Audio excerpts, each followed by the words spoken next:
Okey, apakah itu CPR? CPR merupakan singkatan bagi Cardiopulmonary Resuscitation. Tujuan CPR ini adalah bukannya untuk mengembalikan sepenuhnya fungsi jantung, tetapi ia hanya bertujuan untuk mengembalikan secara separa aliran darah yang beroksigen di dalam tubuh mangsa.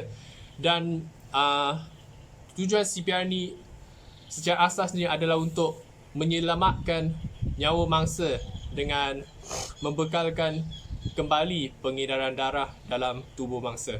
Okey. Seterusnya ialah kaedah-kaedah atau prinsip-prinsip yang digunakan dalam CPR. Prinsip pertama dalam CPR ialah danger atau bahaya. Bagi prinsip ini, kita perlu menilai situasi dan keadaan sekeliling bagi memastikan mangsa dan kita berada dalam keadaan yang selamat sebelum memulakan CPR.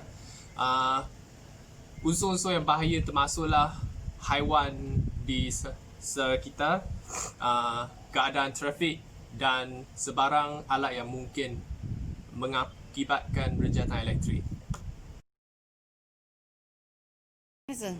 Okey, prinsip kedua dalam CPR ialah respons atau tindak balas. Tujuan kita menjalankan kaedah ini adalah untuk mendapat tahu tentang keadaan mangsa kita.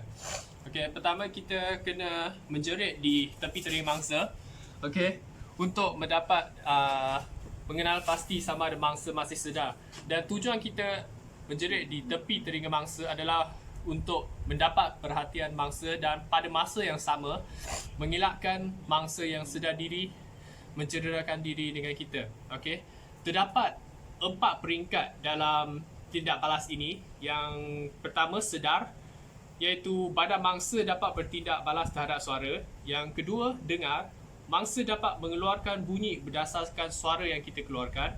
Ketiga sakit, mangsa walaupun tidak mengeluarkan bunyi dan buat tindak balas tetapi bertindak balas terhadap bahagian-bahagian yang sakit.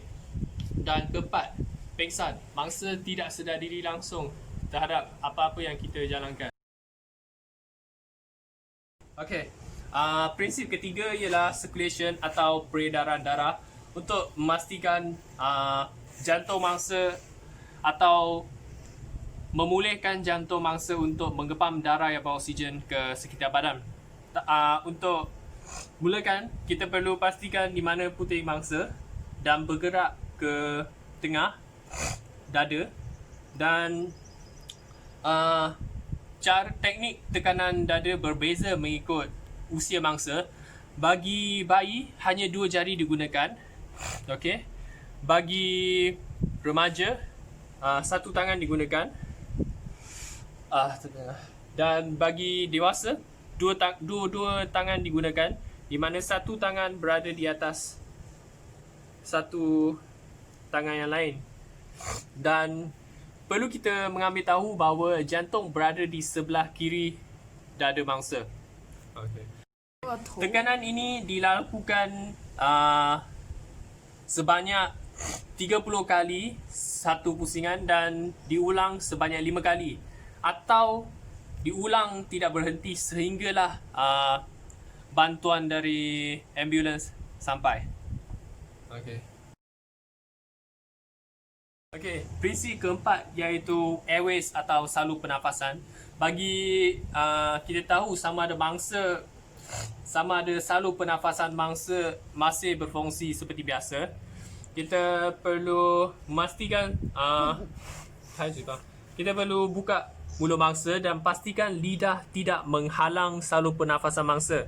Seterusnya, kita akan lekatkan muka pada paras dada mangsa dan pastikan terdapat simptom-simptom pernafasan berlaku. Okey. Bagi prinsip terakhir iaitu breathing atau pernafasan, jika mendapat bahawa mangsa tidak bernafas selama 10 saat dari prinsip keempat, pernafasan secara manual dijalankan. Pertama sekali, pernafasan hembusan nafas ini dilakukan setiap 30 kali tekanan dada, okey? Setiap satu ulangan tekanan dada. Pertama sekali, satu tangan digunakan untuk dongakkan dagu mangsa. Okey. Tangan yang kedua digunakan untuk picit hidung sehingga tutup. Dan hembusan nafas diberikan sebanyak 2 kali setiap 30 tekanan dada. Dan proses ini akan sentiasa diulangi sehingga mangsa sedar diri atau ambulans bantuan kecemasan sampai. Okay.